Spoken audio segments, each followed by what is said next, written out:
Bapa kita diberkati hari ini. Mari kita tundukkan kepala, kita berdoa. Kami memuji kebesaran-Mu Tuhan, kami bangga punya Allah seperti Engkau. Kami datang sujud di hadapan-Mu pada pagi hari yang indah ini. Kami mau beribadah dengan sujud syukur kami di hadapan Tuhan Yesus Kristus. Ampuni setiap cacat celah kami, ampuni segenap umat-Mu ya Bapa. Dengan kekuatan kuasa korban Kristus di Kalvari, kami menjadi sembuh dari segala sakit penyakit dan dosa kami telah diampuni. Kini kami mau masuk dalam hadirat-Mu Tuhan, bahwa kami percaya Yesuslah yang memberi kami kemenangan. Terima kasih Bapa, terima kasih Tuhan Yesus Kristus. Urapi ibadah ini dari awal sampai selesai. Kami berada dalam naungan perlindungan Tuhan. Terima kasih Bapa di surga. Kami ingin bersama-sama menyambut Engkau dengan pujian. Yesus memberi kemenangan. Haleluya. Mari kita angkat pujian ini dengan membuka hati di hadapan Tuhan. Ku tidak takut sebab Engkau besertaku. Ku tidak bimbang sebab Engkau Allahku. Haleluya.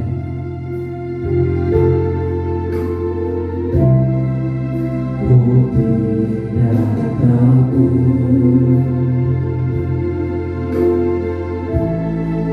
sebab Kau besertaku.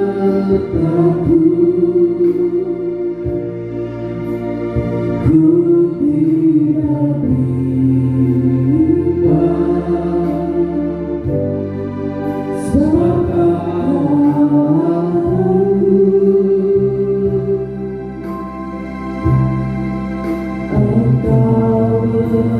meneguhkanku, bahkan menolongku. Kau melakukan aku, Yesus Tuhan. Dari awal ku tidak takut, ku tidak takut sebab Kau besertaku.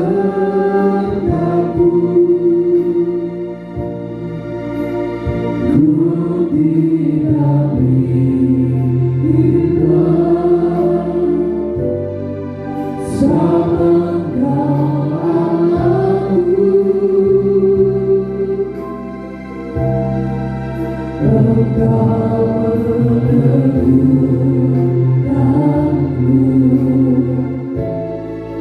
bahkan menolongku.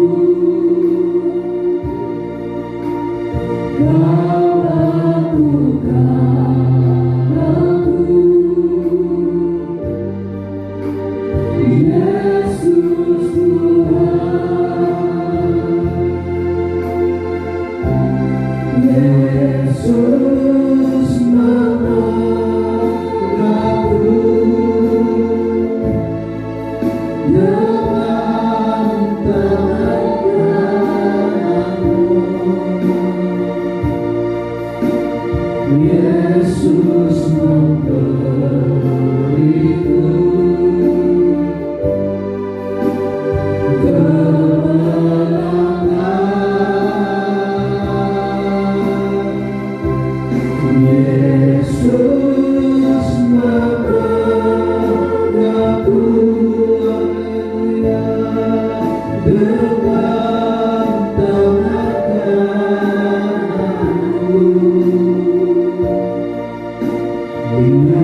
Engkau meneguhkanku.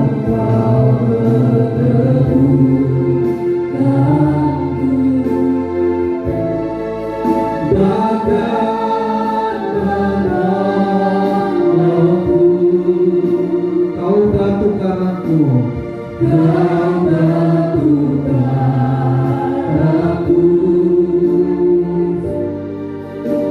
Yesus Tuhan Yesus menolongku. Yesus menolongku. Haleluya.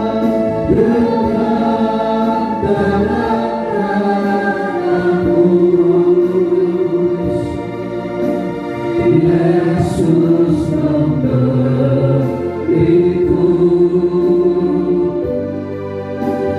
kemenangan. Yesus memberiku.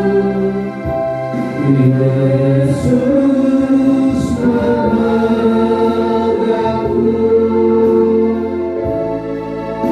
dengan tangan-Mu.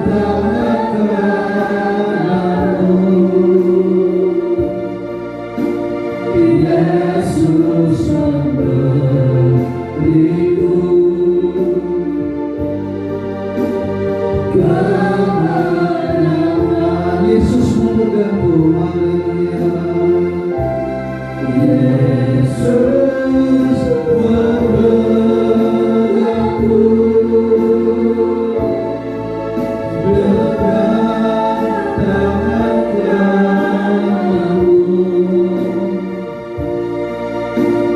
Yesus memegangku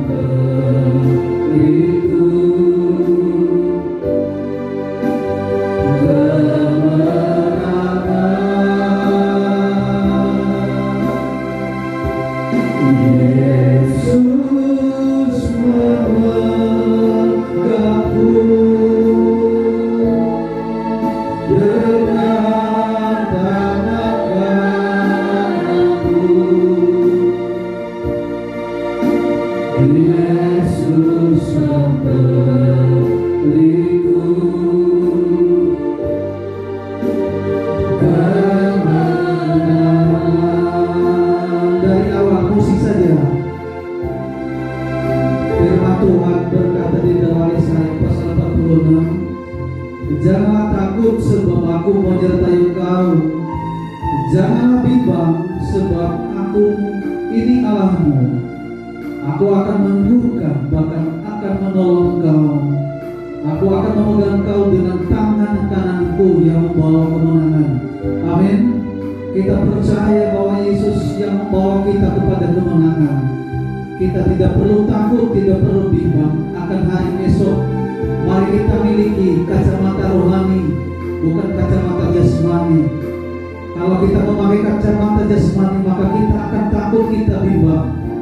Oleh sebab itu, mari kita hidup di dalam Roh Kudus, maka kita dalam kemenangannya.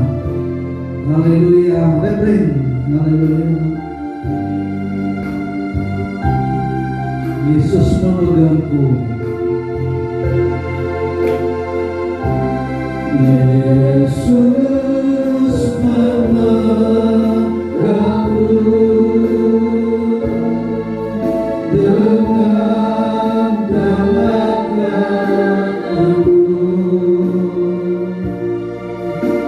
Yesus memberiku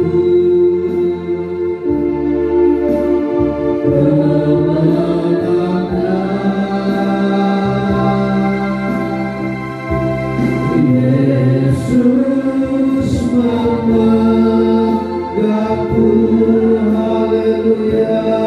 Dengan tangan-Mu.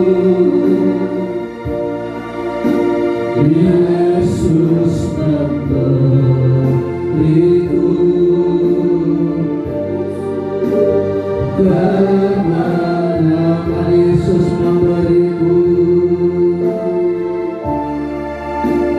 Yesus memberiku. Haleluya. Kemenangan. Yesus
kasih karunia-Mu. Haleluya.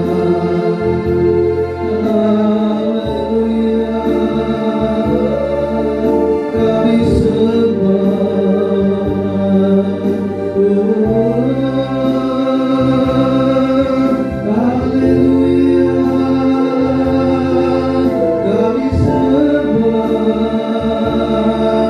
Kami datang di hadapan-Mu, kami datang membawa segala beban-beban kami.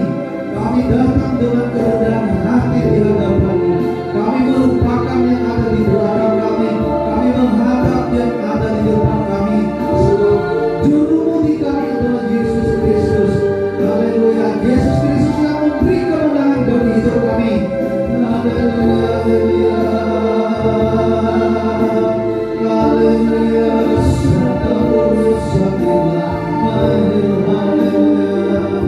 Lawat umat-Mu saat ini, lawat setiap kami ya Tuhan. Haleluya. Haleluya. Umat-Mu diberkati, dilawat, disembuhkan dari segala sakit penyakit.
Seperti tadi yang saya sampaikan di dalam firman-Nya di dalam Yesaya pasal 41 ayat 10 tadi, bahwa tidak perlu kita takut, tidak perlu kita bimbang, sebab Tuhan menyertai kita. Tuhan tetap meneguhkan kita dan bahkan menolong kita jika kita bersungguh-sungguh akan Dia. Oleh sebab itu, pada akhir zaman ini kita harus memiliki kepekaan kepada Tuhan. Kita harus memakai kacamata rohani, bukan kacamata jasmani. Sebab kalau kita memakai kacamata jasmani, saudara, kita tersandung. Oleh sebab itu, kita harus berpegang teguh kepada kekuatan firman Allah. Amin. Oleh sebab itu, kita sambut pujian, kita bersorak-sorai, kita angkat pujian bahwa Tuhan juga. Haleluya. Tuhan juga gunung batu kita, Tuhan kota benteng kita, kita serukan namanya. Haleluya.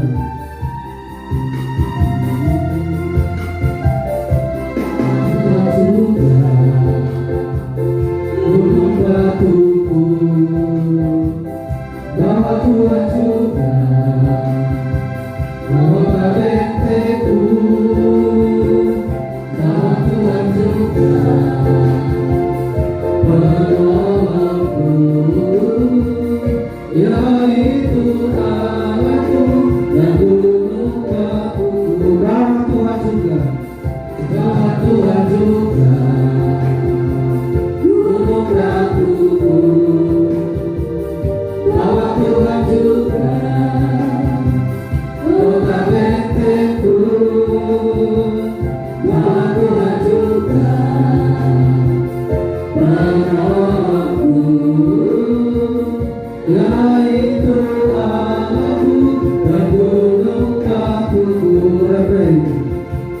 Aku percayakan Dia perlindunganku. Aku percayakan Dia tangguh selamatku. Aku percayakan Dia sang perisaiku, tempat perlindungannya. Aku percaya, aku percaya akan Dia perlindunganku. Aku percaya akan Dia tangguh selamatku.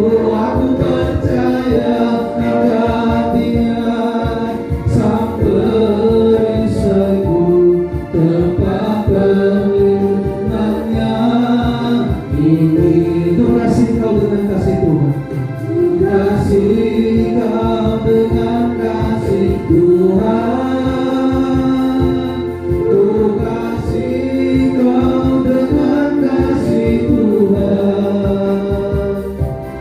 Kulihat di wajahmu kemuliaan Raja, ku kasih kau dengan kasih Tuhan. Ku kasih kau dengan kasih Tuhan. Ku kasih kau dengan kasih Tuhan. Ku kasih kau dengan kasih Tuhan. Kulihat di wajahmu kemuliaan Raja, ku kasih kau dengan kasih Tuhan. Ku kasih kau dengan kasih Tuhan. Ku kasih kau dengan kasih Tuhan. Ku kasih kau dengan kasih Tuhan. Ku kasih kau dengan kasih Tuhan. Haleluya. Kita yang diberkati oleh Tuhan, kita senantiasa tetap dalam hadirat-Nya. Kita persiapkan hati untuk menyambut kebenaran firman Tuhan.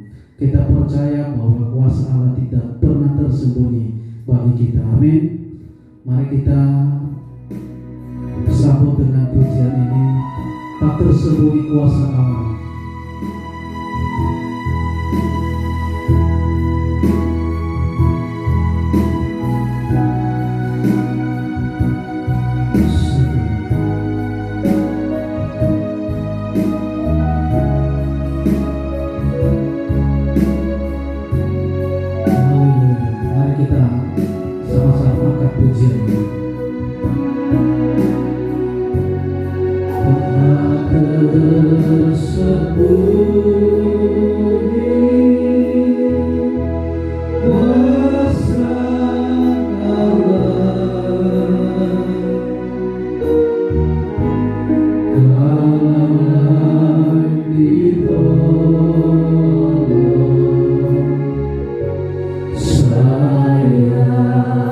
Juga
Terpujilah Bapa kami di dalam surga, Allah yang Maha Besar, Maha Kuasa, Allah yang perkasa, yang kuasa-Mu tidak tersembunyi bagi orang-orang percaya, orang-orang yang mencari wajah-Mu dengan kerinduan. Saat ini Tuhan, kami bersama-sama datang menghadap hadirat-Mu. Mari Engkau ampuni setiap cacat celah kami. Mari Tuhan tahirkan kami, layakkan kami lebih dalam untuk kami masuk dalam hadirat-Mu. Tuhan kiranya menerima pujian sembah kami di hadapan Engkau Tuhan. Dan saat ini kami mau bersekutu dengan firman. Mari Tuhan, inilah hati kami, inilah hidup kami. Penuhi kami Tuhan dengan firman. Firman-Mu yang menjadi terang, menjadi suluh bagi jalan kami. Urapi hamba-Mu Tuhan dengan kuasa urapan dari tempat yang mati. Taruhkan firman-Mu dalam kehidupan hamba, sehingga setiap benih firman yang keluar dari mulut hamba-Mu daripada Engkau Tuhan, yang akan semakin meneguhkan dan menguatkan setiap umat-Mu ya Bapa. Terima kasih Tuhan, terima kasih. Dan saat ini Tuhan, segala kuasa kegelapan dalam bentuk apapun, saat ini kami tolak di dalam nama Tuhan Yesus Kristus. Mari Roh Kudus berkarya seluas-luasnya dalam kehidupan ini, dalam ibadah ini Tuhan. Dan Kau kirimkan malaikat-Mu Tuhan untuk bersama-sama kami memuji, memuliakan Engkau Tuhan, untuk menyembah Engkau Bapa. Terima kasih Tuhan, terima kasih. Di dalam nama Tuhan Yesus Kristus kami sambut firman. Haleluya, amin. Salam Bapak Ibu yang dikasihi Tuhan. Puji nama Tuhan, karena kasih-Nya, karena kemurahan-Nya, kita saat ini boleh mendapatkan kemurahan, kesempatan untuk kita ada dalam hadirat Tuhan. Amin. Pujian sembah sudah kita naikkan di hadapan Tuhan. Kita sebentar akan bersekutu dengan firman Tuhan. Saudara yang dikasih Tuhan, dalam hari-hari ini Bapak Ibu yang dikasih Tuhan, kita mendekati hari raya Jumat Agung dan kebangkitan Tuhan Yesus Kristus yang disebut dengan Hari Raya Paskah. Dan sebelum kejadian itu, kita mengerti saat-saat pergumulan yang berat yang Tuhan Yesus jalani, mulai dari penetapan perjamuan malam, mulai dari awal-awal penderitaan. Mari kita akan bersama-sama untuk merenungkan kasih Tuhan, sehingga kita bisa menghargai, menghormati, dan menjunjung tinggi akan kuasa korban Kristus. Bapak Ibu yang dikasih Tuhan, saat ini kita akan belajar dari firman Tuhan dengan tema doa Tuhan Yesus di Taman Getsemani. Bapak Ibu yang dikasih Tuhan, kita akan bersama-sama membaca di dalam Lukas pasal 22 ayat 39 sampai ayat yang ke-46.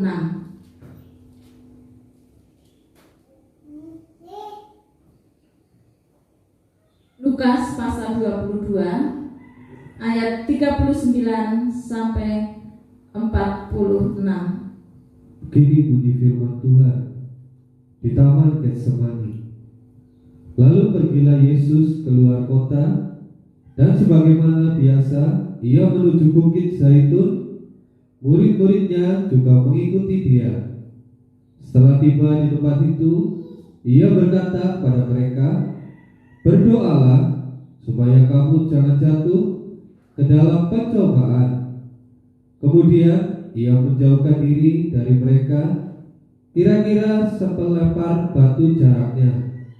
Lalu ia berlutut dan berdoa, katanya, "Ya Bapakku, jikalau Engkau mau, ambillah cawan ini daripadaku, tetapi bukanlah kehendakku, melainkan kehendak-Mu lah yang terjadi."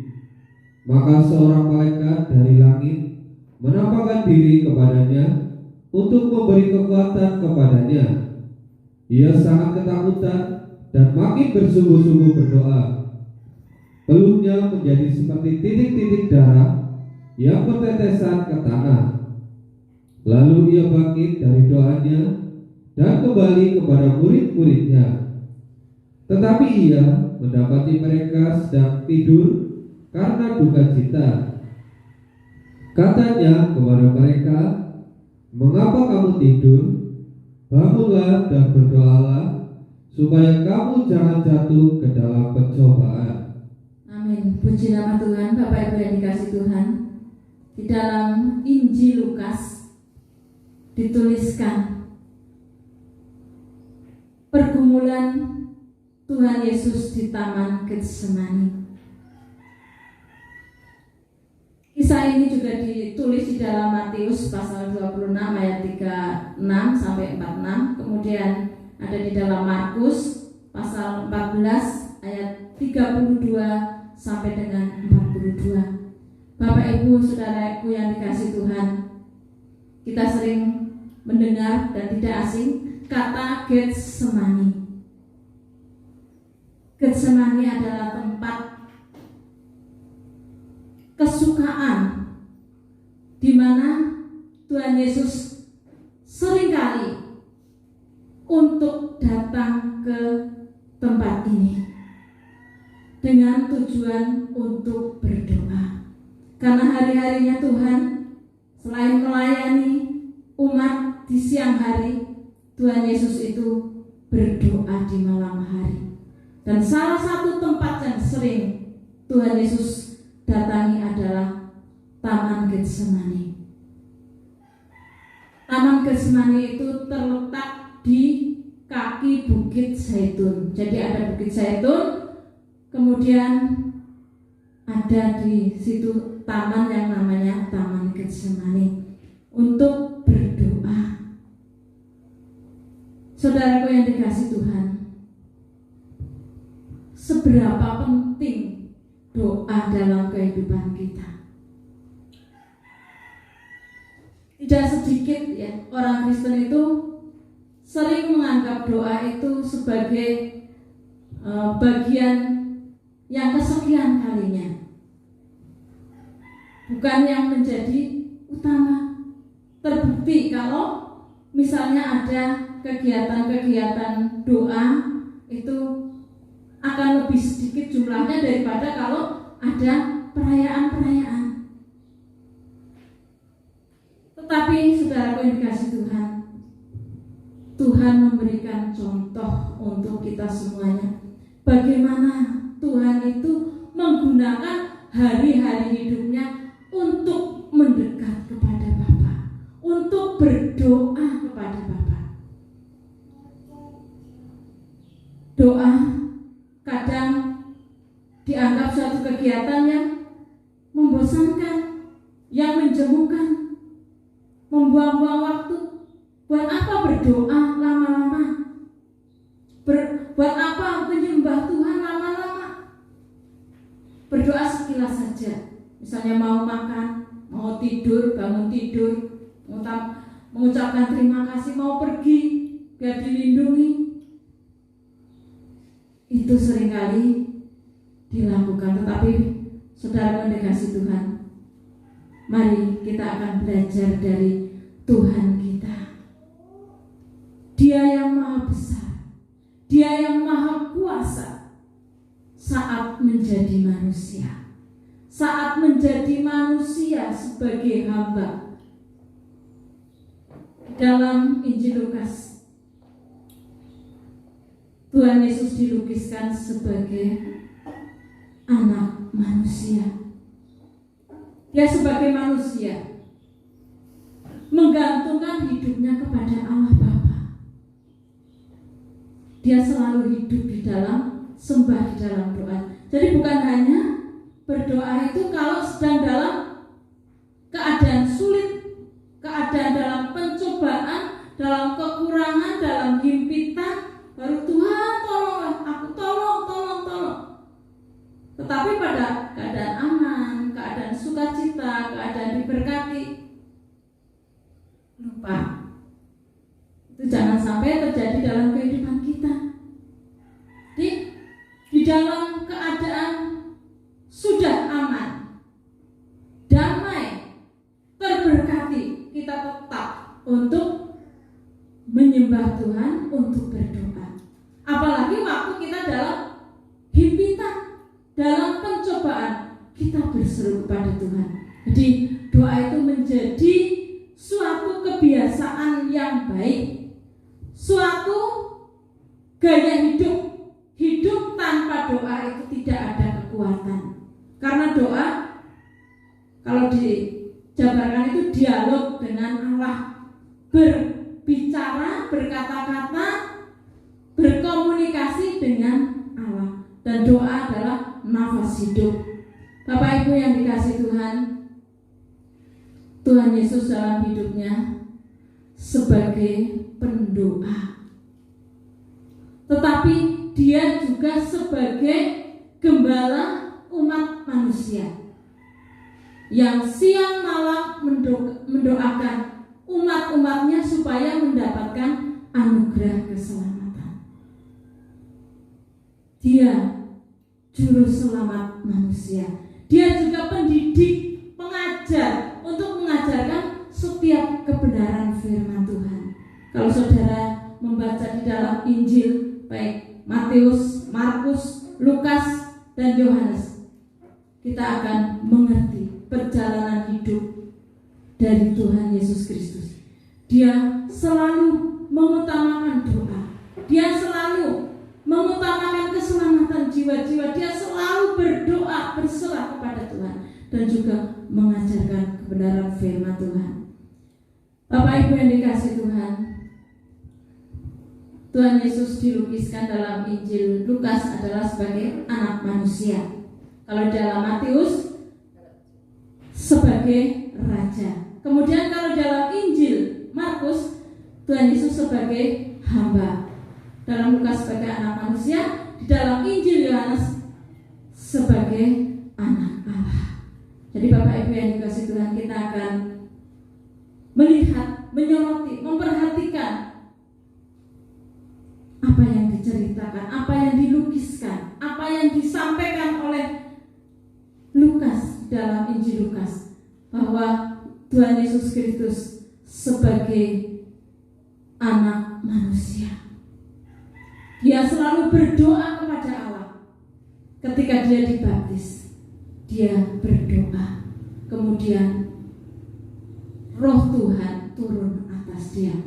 Ketika memilih ke-12 murid, itu dalam Lukas pasal 2 ayat Lukas pasal 6 ayat 12, itu di dalam memilih ke-12 murid Tuhan Yesus juga berdoa. Saat dibaptis, Lukas pasal 3 ayat 21, dia berdoa. Kemudian saat dimuliakan di atas gunung, dia juga sedang berdoa.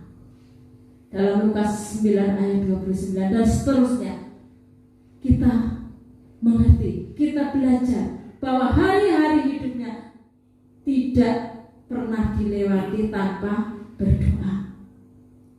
Kemudian dia juga selalu untuk mengundurkan diri, bukan mengundurkan diri pensiun enggak, tapi dia menyingkir dari keramaian untuk berdoa. Seringkali dia seperti itu. Kita baca Lukas 5 ayat 16. Begini bunyi firman Tuhan. Ya. Akan tetapi ia mengundurkan diri ke tempat-tempat yang sunyi dan berdoa. Ya, amin. Akan tetapi ia mengundurkan diri ke tempat-tempat yang sunyi dan berdoa. Tuhan Yesus khususnya saat malam mengundurkan diri, mengasingkan diri, memisahkan diri dari keramaian ke tempat yang sunyi untuk berdoa.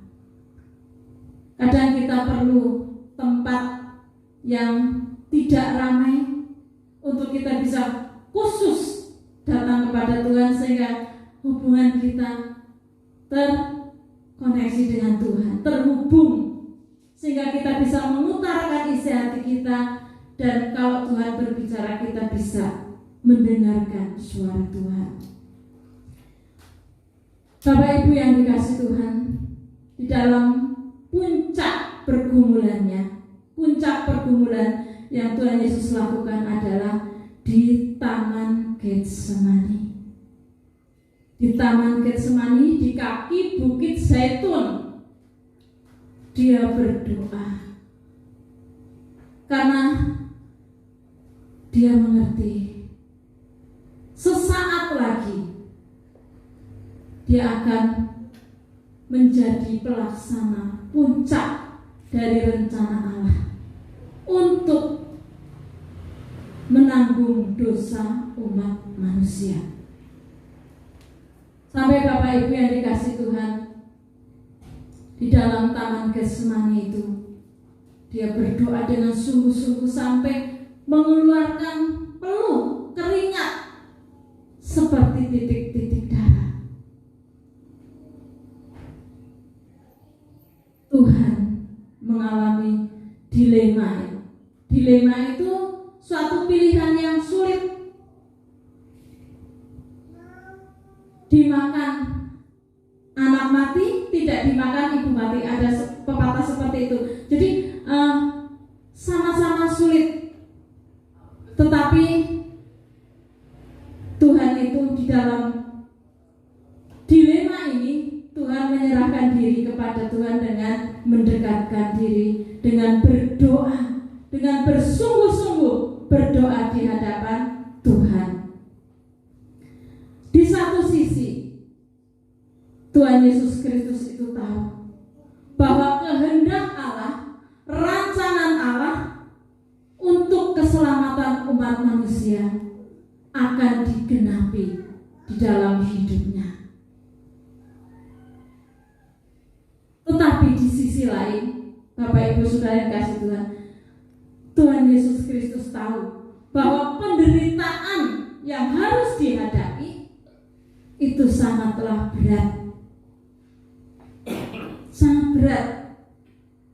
Karena harus berkorban, harus mendapatkan hinaan, cercaan, siksaan yang begitu berat. Harus dicambuk, harus memakai mahkota duri, harus dinaikkan di tiang kayu salib. Tuhan Yesus Kristus sangat tahu itu karena Dia adalah Allah. Tetapi dalam posisinya Dia sedang menjadi utusan, menjadi manusia. Jadi saudara dikasih Tuhan,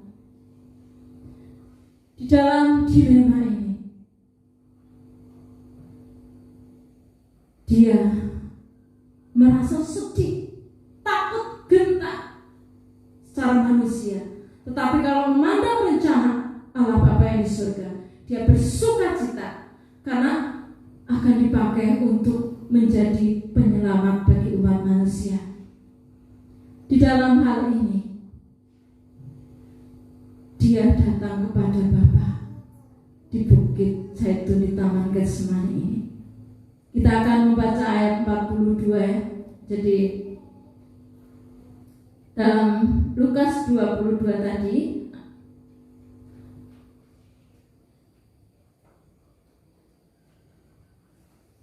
ayat yang ke-42, Tuhan di Taman Getsemani berdoa kepada Bapa, "Ya Bapakku, jikalau Engkau mau, ambillah cawan ini daripadaku."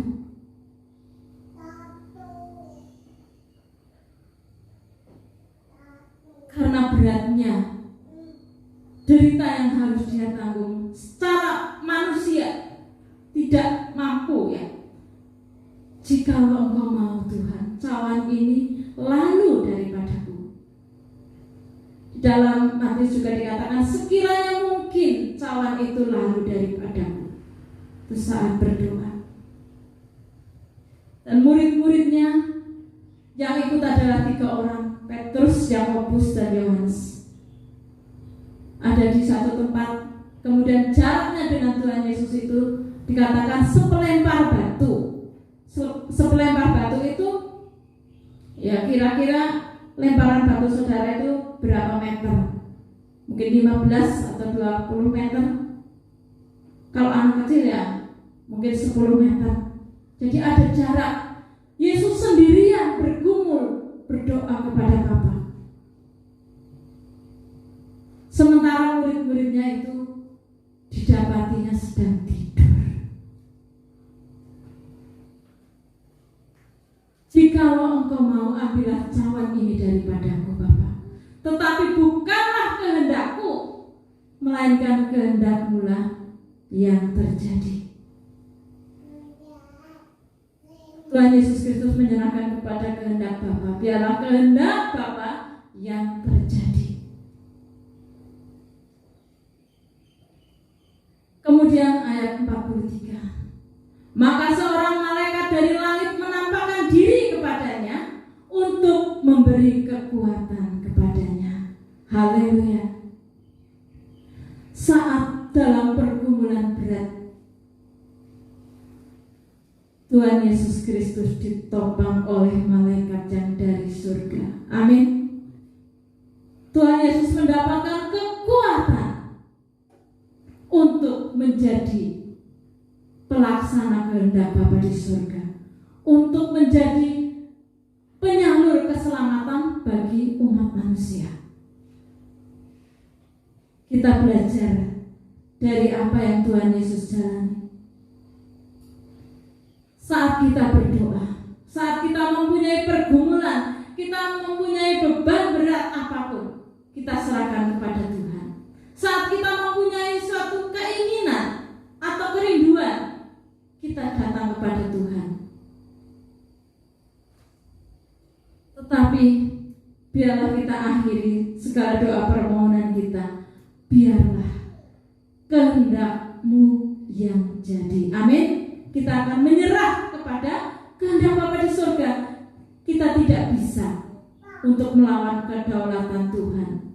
Kita ini manusia, ciptaannya, sedang Allah adalah Allah yang maha adil, maha kuasa, maha besar. Dia yang berhak untuk menentukan segala sesuatunya. Dan Tuhan itu akan menjawab doa-doa kita sesuai dengan kehendak kita. Sesuai dengan kehendak Tuhan, bukan sesuai dengan kehendak kita, tapi sesuai dengan kehendak Tuhan. Kadang kita merasa kita mempunyai suatu pokok doa yang kita anggap itu baik sekali dan harus dijawab oleh Tuhan. Tapi ternyata Tuhan itu mempunyai rancangan yang lebih baik bagi kita. Coba kalau kita renungkan dalam kehidupan kita, kalau kita menyerah kepada Tuhan, Tuhan mempunyai rancangan yang baik. Bahkan saat kita ada dalam himpitan atau di dalam pencobaan, di dalam pergumulan, di dalam kekurangan sekalipun, Tuhan itu mengirimkan malaikatnya untuk melayani kita. Amin. Tuhan mengirimkan pertolongannya melalui malaikat Tuhan. Kita percayakan hal itu. Jadi saudaraku yang dikasih Tuhan, kalau kita berdoa dengan hikmat dan marifat Tuhan, kita mohon pelayanan malaikat. Tuhan Yesus itu dilayani oleh malaikat. Tuhan Yesus diberikan kekuatan dari Tuhan melalui pelayanan malaikat. Kemudian ayat yang ke-44, ia sangat ketakutan dan makin bersungguh-sungguh berdoa. Peluhnya seperti titik-titik darah yang bertetesan ke tanah. Bapak Ibu Saudara yang dikasih Tuhan, saat dia berdoa dengan sangat berat, dengan pergumulan yang berat, Tuhan Yesus sampai mencucurkan peluh seperti titik-titik darah yang bertetesan ke tanah. Jadi itu bukan hanya seperti, tapi memang darah yang bertetesan bercampur dengan peluhnya. Peluh itu keringat. Jadi Bapak Ibu yang dikasih Tuhan, karena makin bersungguh-sungguhnya berdoa kepada Tuhan, kepada Bapaknya, maka hormon kortisol, ya, kalau berdasarkan hormon kortisol dan adrenalin itu muncul untuk memberikan kekuatan, memberikan semangat. Dan karena saking seperti itu, maka pembuluh darah itu mengembang, dan pembuluh-pembuluh darah itu yang dekat dengan kelenjar keringat. Pembuluh darah yang mengembang itu pecah, kemudian mengalirlah darah, merembes ya ke kelenjar keringat. Akhirnya keringatnya itu bercampur dengan darah. Terus pergumulannya, saking sungguh-sungguhnya berdoa, sehingga sampai peluhnya menjadi seperti titik-titik darah. Kalau dalam istilahnya disebut hematohidrosis atau hematidrosis. Jadi peluh yang bercampur dengan darah keluar. Seringkali itu keluarnya itu di wajah. Ini sangat jarang terjadi, tapi ini dialami oleh Tuhan Yesus Kristus. Bapak Ibu yang dikasih Tuhan, Tuhan begitu mengasihi umatnya sampai rela untuk mempersiapkan diri di dalam Taman Getsemanik ini, mempersiapkan diri untuk menjadi korban tebusan bagi kita semuanya. Saudaraku yang dikasih Tuhan, ayat 45, lalu ia bangkit dari doanya dan kembali kepada murid-muridnya, tetapi ia mendapati mereka sedang tidur karena duka cita. Saat Tuhan Yesus bersungguh-sungguh berdoa sampai berpeluh seperti mengalirkan titik-titik darah, justru saat datang kepada muridnya, muridnya sedang tidur.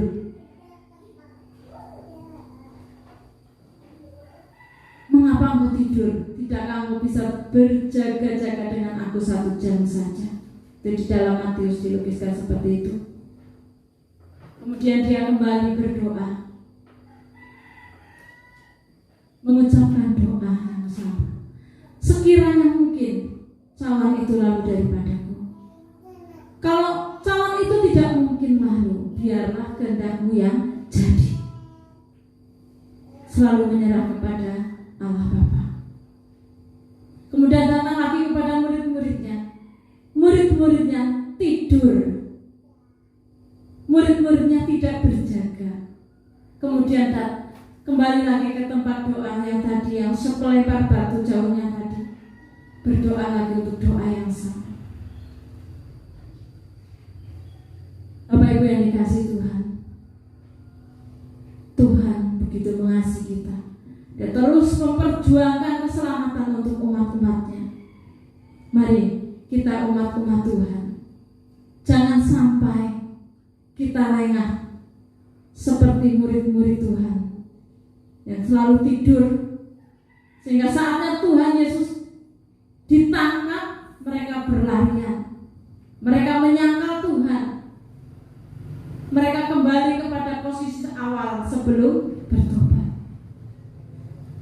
Bapak Ibu yang dikasihi Tuhan, kita bersama-sama untuk saat ini mendekat kepada Tuhan, untuk kita selalu mengadakan kehidupan doa dalam kehidupan kita, sehingga tidak putus-putusnya kita terhubung dengan Tuhan. Di Taman Getsemani, Tuhan itu memilih taat untuk menggenapi kehendak Allah Bapa. Dengan kata-kata, biarlah kehendakmu yang jadi.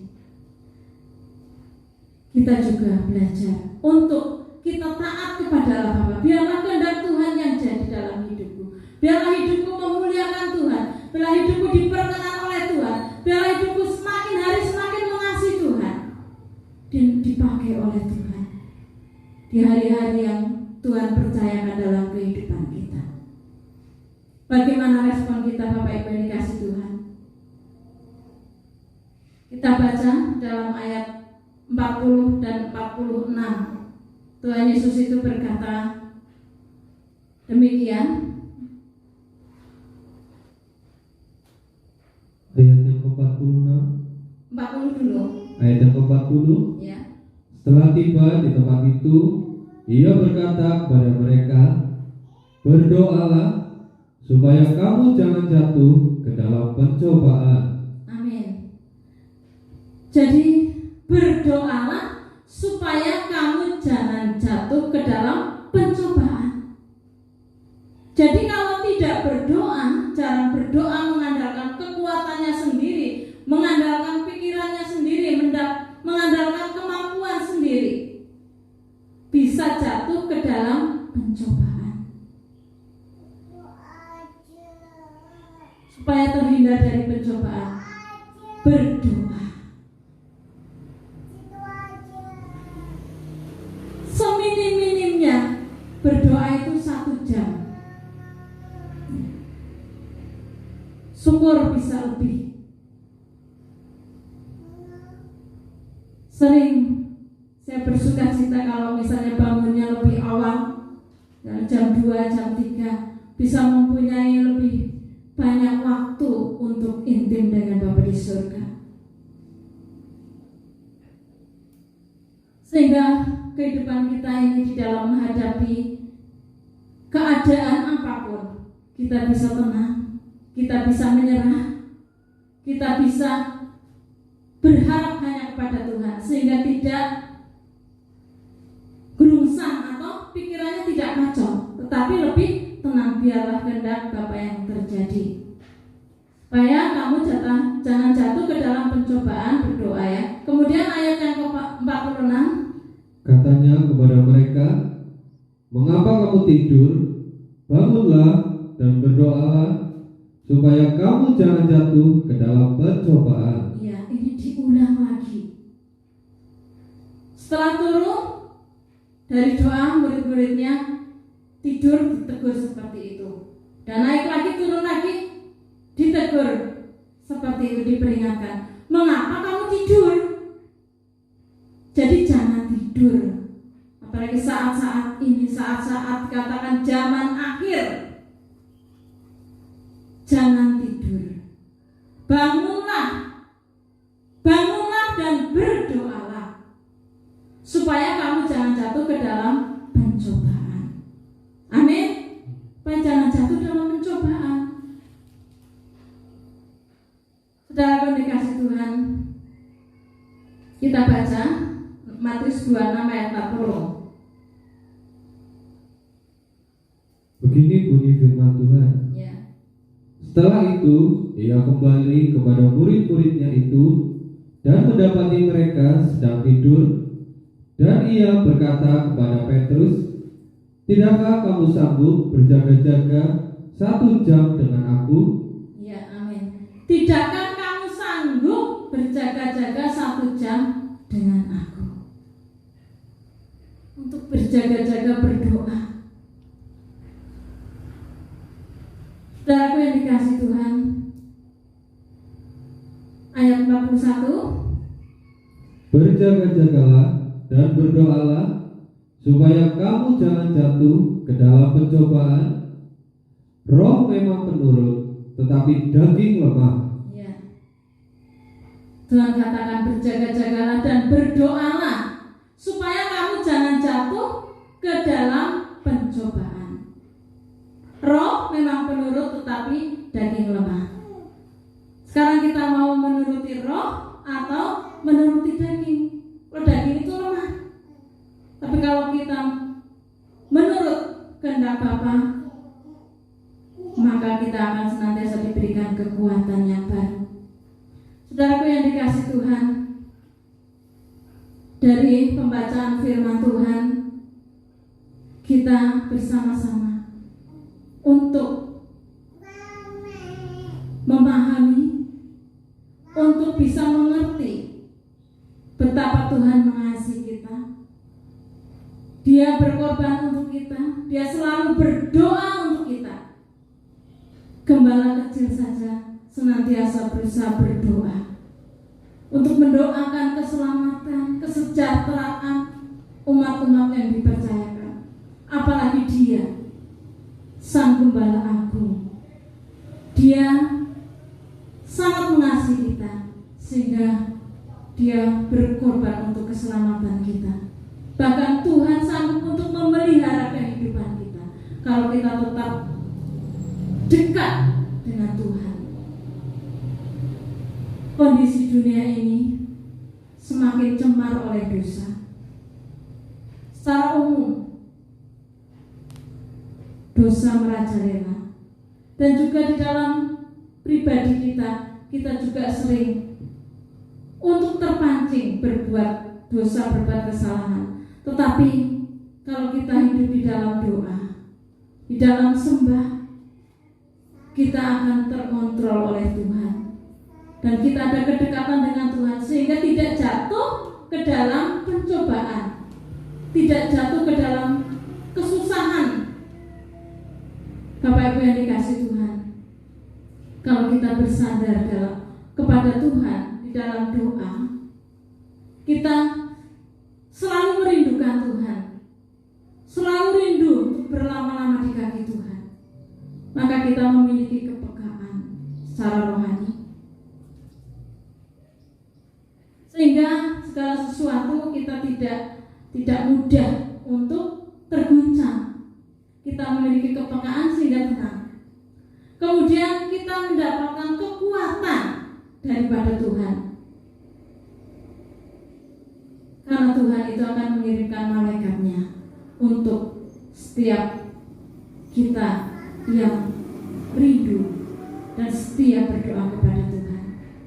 Jadi Bapak Ibu yang dikasih Tuhan, mari kita akan bersama-sama untuk menjadikan doa, dialog dengan Allah itu menjadi gaya hidup.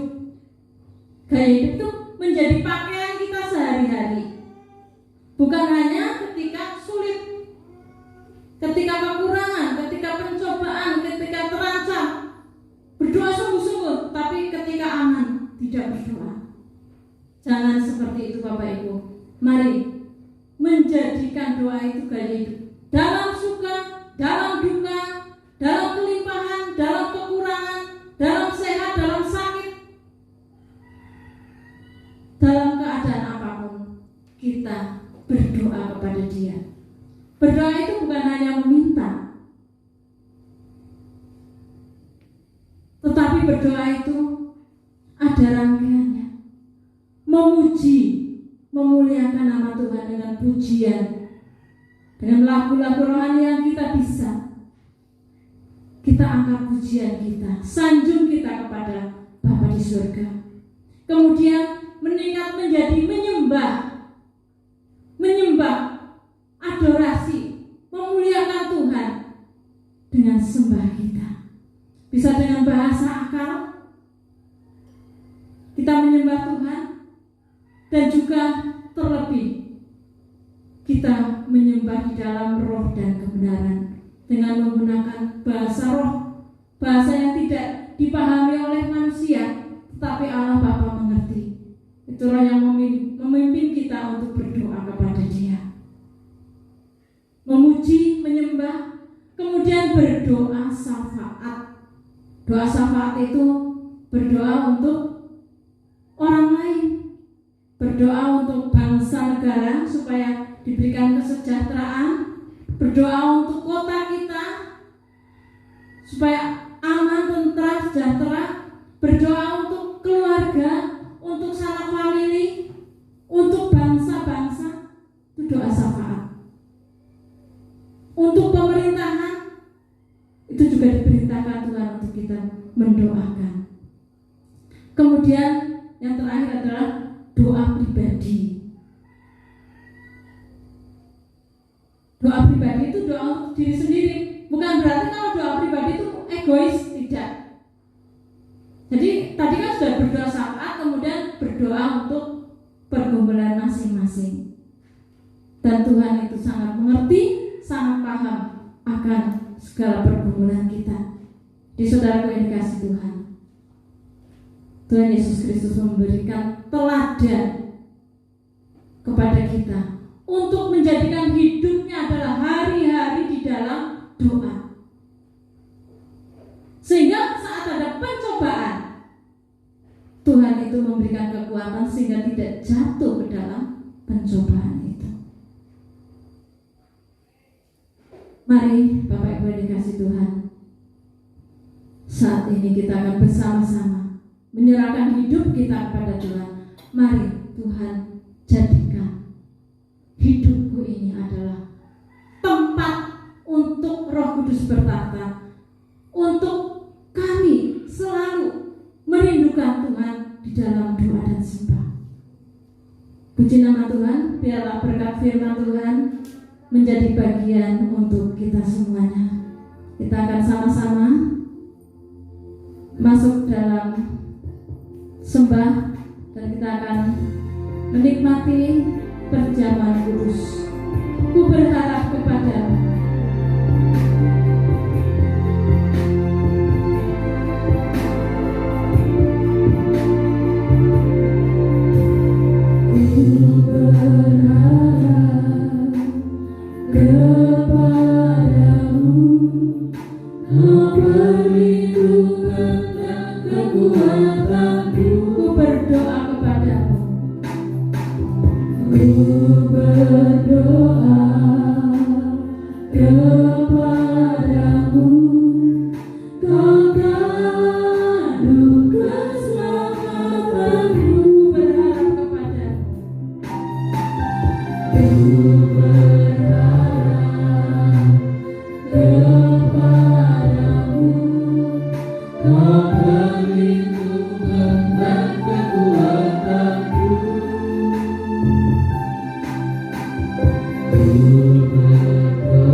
dari tubuh dan darah kami.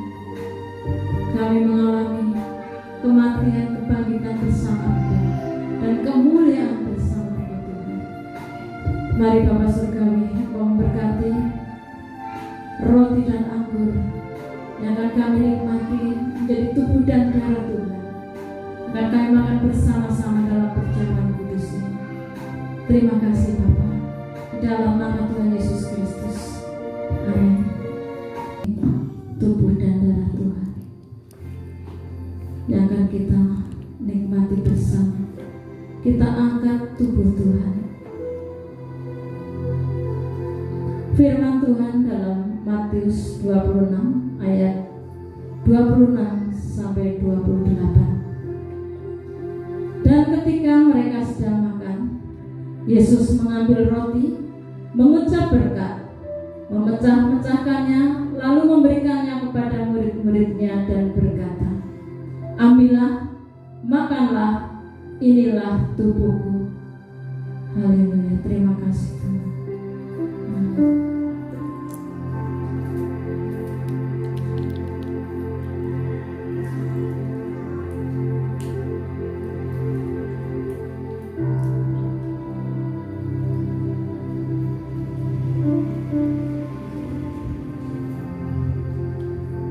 Kita angkat cawan yang berisi tetes-tetes darah Tuhan. Dengarkan firman-Nya.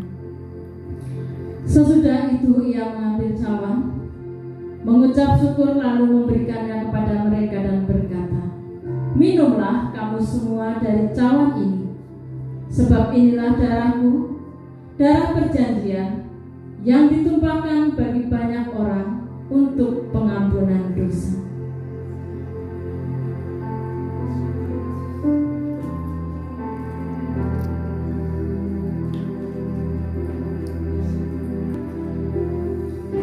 Terima kasih buat tubuh dan darah. Berkat-berkat yang terbaik tercurah atas kami ya Tuhan. Bawalah kami Tuhan, untuk kami masuk dalam rencana Engkau Tuhan. Untuk kami Tuhan menjadi alatmu, menjadi Tuhan kekasih-kekasih Engkau Tuhan. Supaya kami bisa Engkau pakai menjadi alat untuk jiwa-jiwa bisa diselamatkan. Kami percaya Tuhan ada saatnya Tuhan menghimpunkan umat-umat-Mu Tuhan dari barat, timur, utara, selatan untuk berhimpun bersama-sama memuliakan nama Engkau Tuhan. Bahkan tidak ada satu kuasa pun yang bisa menunduknya. Terima kasih Tuhan, terima kasih. Kami serahkan seluruh pergumulan umat-umat-Mu. Engkau Tuhan yang senantiasa hadir menopang, menolong setiap umat-umat-Mu ya Tuhan. Kami serahkan juga setiap persembahan umat-umat-Mu Tuhan. Biarlah Tuhan terima menjadi bau dupa yang harum di hadapan Engkau Tuhan. Baik persembahan, persepuluhan, kuasum, persembahan untuk tantangan, untuk pengembalaan, untuk pembangunan dan lain sebagainya. Tuhan, Engkau Tuhan Allah yang senantiasa memberkati umat-umat-Mu ya Bapa. Terima kasih Tuhan. Sebentar kami akan pulang ke tempat kami masing-masing.